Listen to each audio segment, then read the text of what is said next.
Varicose veins కి సరైన చికిత్స కోసం సంప్రదించండి ఎవిస్ హాస్పిటల్. నమస్తే అమ్మా. నమస్తే అమ్మా. అమ్మ, ఇప్పుడు తరచుగా పెద్దవాళ్ళు అంటూ ఉంటారు, మేము ఇవన్నీ ఇన్ని రకాలు తిన్నామా, చద్దంలో అన్నంలో పెరిగేసుకొని తిన్నాము, వేడి వేడి అన్నంలో ఇంత కూర ఏదో ఒక చారు ఏదో ఒకటి చేసుకొని తిన్నాము, అయినా ఇంత ఆరోగ్యంగా ఉన్నాము, జొన్న రొట్టెలు తిన్నాము అని. మేమేమో ఇన్ని 12 రకాలు తింటున్నా కూడా మీతో నేను ఇంకా ఇప్పటికీ పోటీ పడలేను. మీ ఫాస్ట్నెస్కి ఉదయం లేచినప్పటి నుంచి మీ షెడ్యూల్ చూసుకుంటే మా ఈ షెడ్యూల్కే మేము ఏసీలో కూర్చొని అలసిపోతున్నాం. సో హౌ కుడ్ యూ ఏసీలో కూర్చున్నారు కనుక కలిసిపోతున్నారమ్మా. అదే పెద్ద మైనస్ అంటారా? అది పెద్ద మైనస్ అమ్మా. మంచి వాతావరణంలోంచి వచ్చే గాలి కాకుండా మీరు కండిషన్డ్ గాలి తీసుకుంటే మీ లైఫ్ కూడా కండిషన్ అయిపోతుంది. ఇందులో చాలా వరకు మీరు కార్బన్ డైఆక్సైడ్ తీసుకుంటున్నారు, మీ శరీరంలో నుంచి వచ్చేటటువంటి చెమట ఆరకుండా చూసుకుంటున్నారు. టాక్సిన్స్ ఎక్కడ విడుదలవుతున్నాయి మీ శరీరంలోంచి? చెమట పడితే కదా మీకు toxins విడుదలయ్యేది. You are not allowing the toxins to come out. There lies the problem అంటారు. అందుకే that is one of the problems. ఈ మధ్య కాలంలో జుట్లు ఊడిపోవడము చాలా పెద్ద సమస్యగా మారిపోయింది. అవునమ్మా. ఈ జుట్టు కోసం, ఈ కంటి చూపు కోసం మీరేం చేసేవారు, మమ్మల్ని ఏం చేయమంటారు ఈ రోజు ప్రేక్షకులకి తెలియజేద్దాం. అమ్మా, మేము ప్రత్యేకంగా ఏమీ చేశాము అని చెప్పడానికి లేదు. ఎందుకంటే ఇవన్నీ మాకు నిత్య జీవితంలో భాగాలుగా చెప్పినవన్నీ చేసాం. మన రొటీన్లో అలా చేసాం అంతే. అంటే రోజు తలకి నూనె రాచుకునేవాళ్ళం అమ్మ, కొబ్బరి నూనె మాత్రమే రాచుకునేవాళ్ళం. వారానికి ఒక్కసారి మాత్రమే తలకి నువ్వుల నూనె పెట్టుకుని తలంటి పోసుకునేవాళ్ళం. ఓకే. నువ్వుల నూనె తలకి పెట్టుకున్నప్పుడు ఎలా ఉంటుందంటే, మంచి నువ్వుల నూనె గనక తలకి పెట్టుకుని కొంచెం గట్టిగా ఇలా మాడికి ఇలా అనుకుంటే కళ్ళల్లోంచి ఆవిర్లు వస్తాయి. అవును, వేడంతా రిలీజ్ అయినట్టు పొగలు పొగలుగా వచ్చేస్తాయి. అలా వచ్చింది అంటే కన్ను ఎంత శుభ్రపడింది. కంట్లోనే వేసుకోనక్కర్లా. కంటి చూపు బాగుండాలంటే కంటి దాకా వెళ్ళక్కర్లేదు మన నిత్య జీవితంలో. వైద్యులు పెడతారు, మనం మామూలుగా.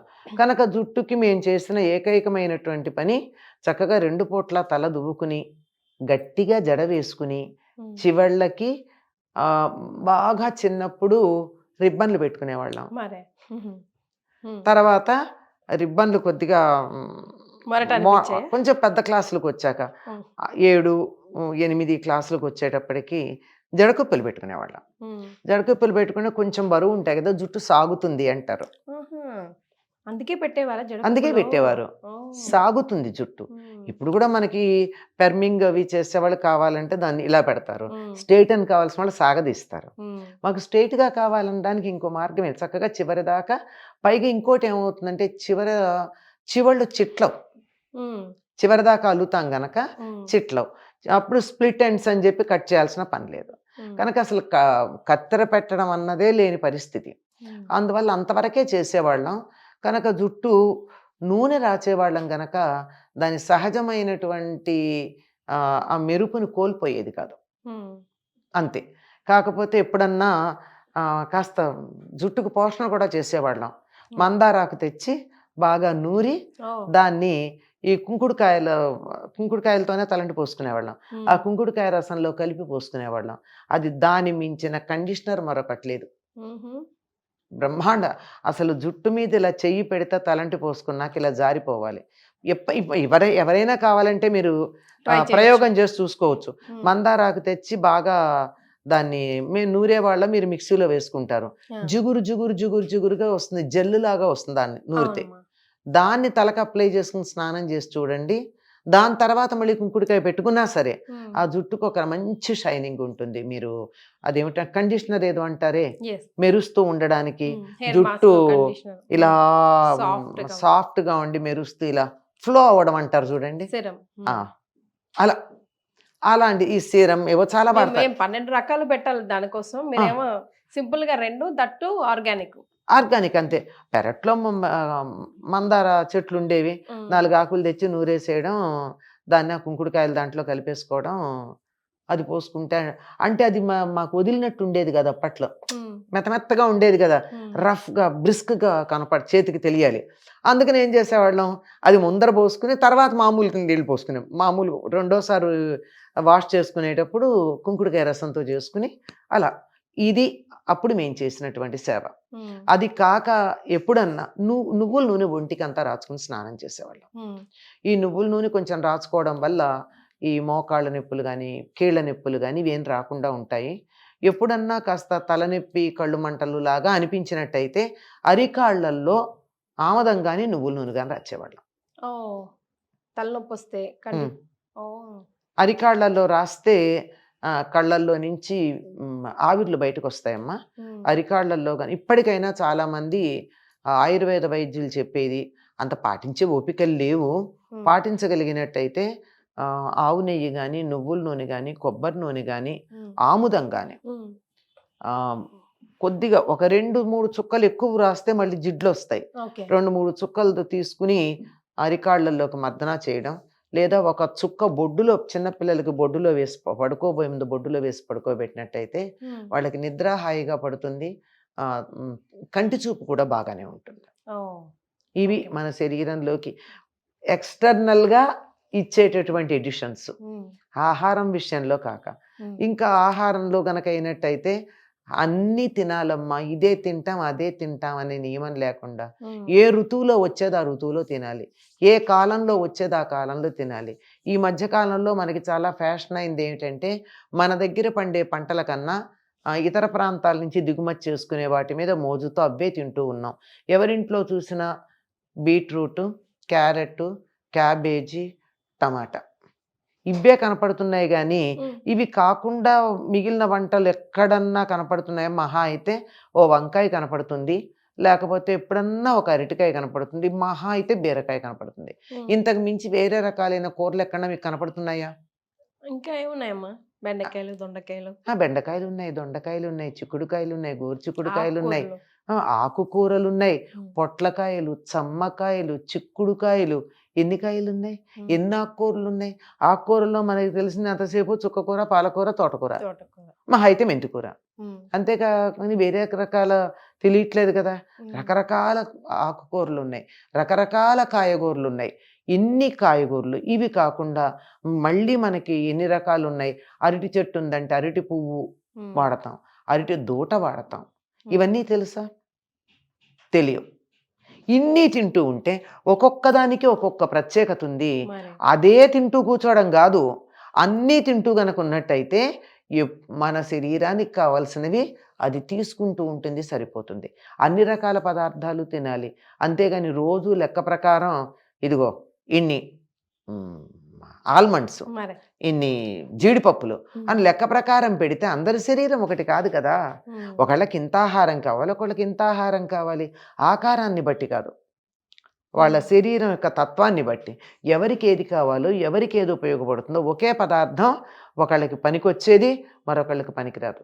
మరి అయ్యో. ఇందాక చెప్పిన దాంట్లో గుమ్మడికాయ ఉంది, బూడిద గుమ్మడికాయ ఉంది, ఉమ్, మనకి దోసకాయ ఉంది. ఇవన్నీ ఎక్కడ ఉన్నాయి? ఇప్పుడు నక్క దోసకాయ అంటే మనకి తెలియదు. నక్క దోసకాయలు ఉన్నాయి, బుడంకాయలు ఉన్నాయి, చెప్పండి వాక్కాయలు ఉన్నాయి, ఉమ్, ఎన్నున్నాయి. చెప్పుకుంటూ కనుక వచ్చినట్టయితే ఎన్నో రకాల కాయలు, ఎన్నో రకాల ఆకుకూరలు ఇవన్నీ ఉన్నాయి.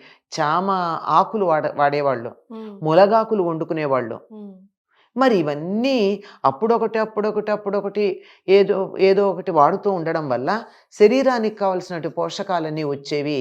పైగా ఏ ఋతువులో వచ్చిందో ఆ ఋతువులో తినేవాళ్లే కానీ వేరే ఋతువులో వేరేవి పెద్దగా వాడేవాళ్ళు కాదు. ఉమ్, ఇప్పుడు ఉదాహరణగా టమాటాలు ఉన్నాయి, ఎప్పుడు పండుతాయమ్మా? ఉమ్, మనకి నవంబరు ప్రాంతం నుంచి ఫిబ్రవరి దాకా వస్తాయి. మార్చి వచ్చాక మనకి దేశవాళీ టమాటాలు ఉండవు. ఉమ్, మనం ఇతర ప్రాంతాల నుంచి అవి తెచ్చుకుని వాడుకోవాల్సిన అవసరం ఏముంది? పులుపు కావాలంటే ఆ పాటికి మీకు చింత చిగురు వస్తుంది, ఉమ్. మామిడికాయలు వస్తున్నాయి, టమాటా వాడాల్సిన పనే ఉంది. ఏ సీజన్ అది వాడమంటారు. ఏ ఋతువులో మన వచ్చేది దేశంలో ఆ పండినవి. ఋతువులో తీసుకుంటూ ఉన్నట్టయితే ఆరోగ్యం బాగుంటుందమ్మా. ఇవన్నీ పనికొస్తాయి. ఉదాహరణకి గోంగూర కావలసిన ఐరన్ ఉంది అందులో. ఉమ్, ఇది ఉంది, మన ములగాకు ఉంది, ఉమ్, కాల్షియం కాన్సన్ట్రేటెడ్. మరి వాడుతున్నామా? ఉమ్, ఇవేమీ వాడకుండా నాకు జుట్టు పెరగట్లేదు, విటమిన్ ఏ ఉమ్, పాలకూర వాడట్లేదు, చుక్కకూర వాడట్లేదు, బొప్పాయికాయ తింటలేదు కదా. అవును. క్యారెట్లో మాత్రమే దొరుకుతుంది మనకి ఏ విటమిన్ ఏ. మరి క్యారెట్లో మాత్రం ఏమిటం అన్నిట్లో ఉంటుంది, ఆకుకూరలన్నిట్లో ఉంటుంది కదా.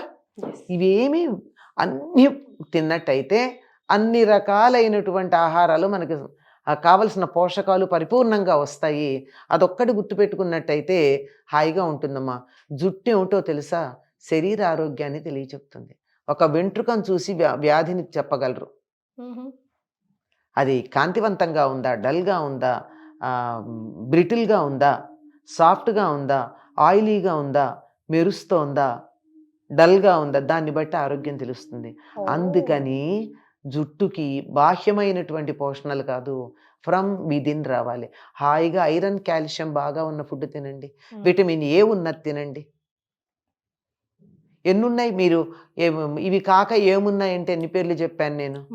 మరి టమాటా లేకుండా వాడుకోవాలంటే సమ్మర్ వచ్చేటప్పటికల్లా మీకు చింత చిగురు దొరుకుతుంది. అంతకు ముందంతా గోంగూర ఉంది.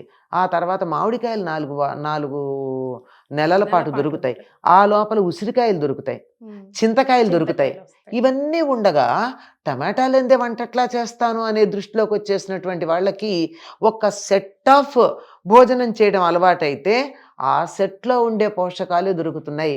అవి లేకుండా ఉండే ఆహారాల్లో ఉన్న పోషకాలు ఎక్కడ దొరుకుతున్నాయి? కరెక్ట్. పొట్లకాయ ఎంతమంది వాడుతున్నారు? అసలు చమ్మకాయ అన్నది ఉన్నదని తెలియదే చాలా మందికి. వాక్కాయలు చాలా కొద్ది మందికే తెలిసే. ఉస్తికాయలు ఎవరికి తెలుసు? కొన్ని పేర్లు నేను కూడా మొదటిసారి వింటున్నానమ్మా. అమ్మా, ఇవన్నీ మేము తిన్నవాళ్ళం. అది దా మ్యాటర్. అది